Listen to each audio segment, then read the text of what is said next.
ज्वालाकरालवदने शिरोमाला विभूषणे चामुण्डे मुण्डमथने नारायणी नमोस्तुते लक्ष्मी लज्जे महाविद्ये श्रद्धे पुष्टि स्वते ध्रुवे महारात्रि महाविद्ये नारायणी नमोस्तुते मेधे सरस्वती वरे भूतिवभ्रवितामसि नियते त्वं प्रसीदेशे नारायणी नमोस्तुते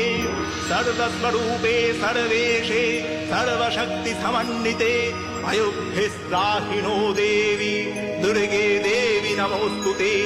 एतद्येव वदनं सौम्यं लोचनत्रयभूषितं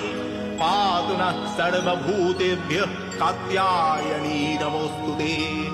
ज्वालाकरालमत्युग्रं